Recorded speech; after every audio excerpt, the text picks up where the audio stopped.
O ex-comandante da Aeronáutica, Tenente Brigadeiro Batista Júnior, confirmou o que já tinha contado à Polícia Federal em fevereiro do ano passado, que o ex-presidente Jair Bolsonaro foi informado em mais de uma oportunidade que o Ministério da Defesa não identificou falhas no sistema eletrônico de votação e que Bolsonaro pressionou para que a divulgação do relatório que continha essa informação fosse adiada.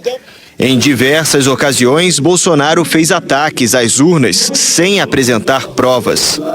O brigadeiro Batista Júnior afirmou ainda ter participado de reuniões para tratar da adoção de uma GLO, Garantia da Lei e da Ordem, ou de estado de sítio e de defesa, e que numa dessas reuniões, no dia 11 de dezembro de 2022, percebeu que o tema avançava para uma possível ruptura institucional.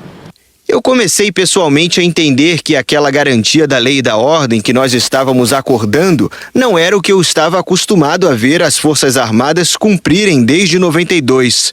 E nós começamos a ficar desconfortáveis, pelo menos eu, o ministro Paulo Sérgio e o general Freire Gomes.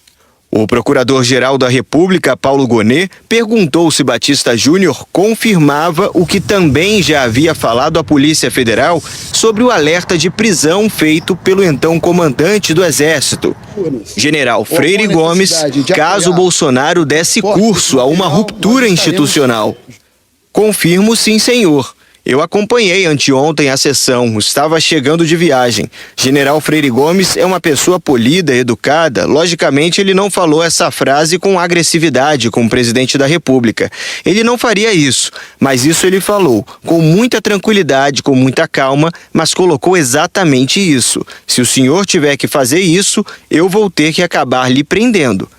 A afirmação do brigadeiro desmentiu o ex-comandante do Exército, que na última segunda-feira, também em depoimento ao STF, negou que tivesse ameaçado prender Bolsonaro se ele levasse adiante o plano golpista. Batista Júnior também disse que os militares trabalhavam com a possibilidade da adoção de uma GLO apenas em caso de convulsão social no Brasil e que falou com o presidente Bolsonaro. Aconteça o que acontecer no dia 1º de janeiro, o senhor não será presidente. Ou seja, a GLO que nós estávamos falando era para o caso de um evento de um problema em alguma cidade, algum estado, alguma convulsão social. O brigadeiro foi questionado sobre a intenção de prender autoridades e confirmou que em uma das reuniões com Bolsonaro e o então ministro da Defesa, Paulo Sérgio Nogueira de Oliveira, essa sugestão foi feita. E disse qual autoridade seria alvo.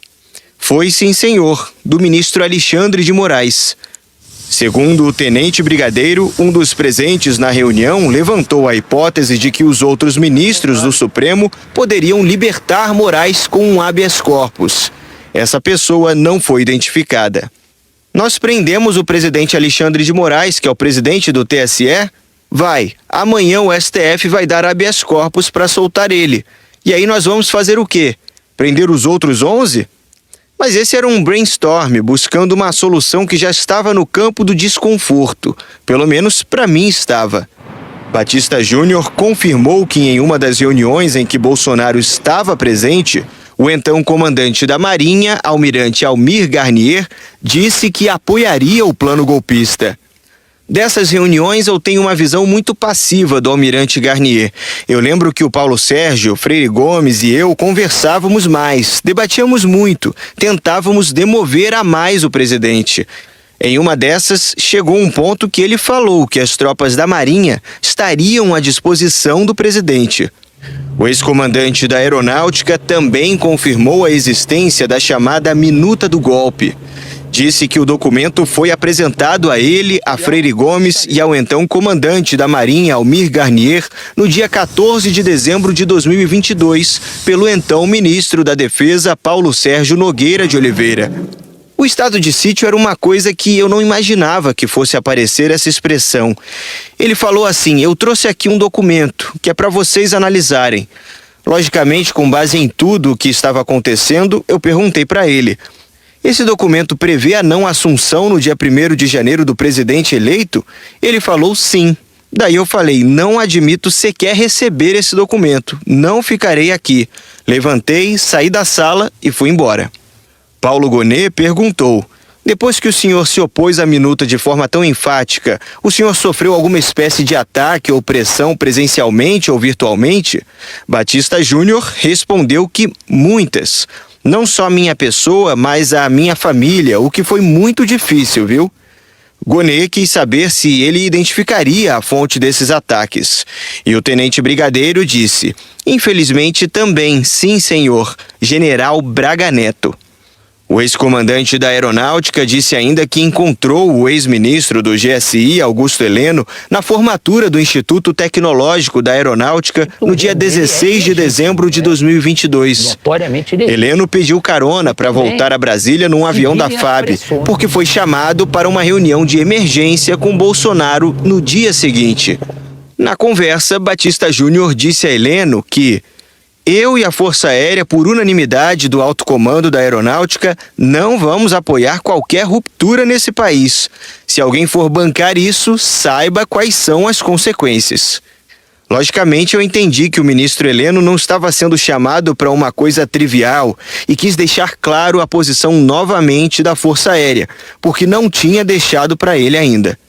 A defesa de Almir Garnier afirmou que Batista Júnior tem memória seletiva, que em relação às reuniões com outros comandantes e com o presidente da República, Batista Júnior aponta detalhes que se confrontam com o que foi apurado.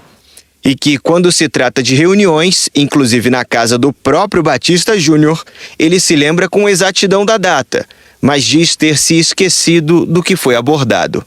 O tenente brigadeiro Batista Júnior foi a última testemunha indicada pela acusação para o chamado núcleo crucial da trama golpista, que tem entre os réus o ex-presidente Jair Bolsonaro. Nesta quinta-feira começam as audiências das testemunhas escolhidas pelos advogados de defesa.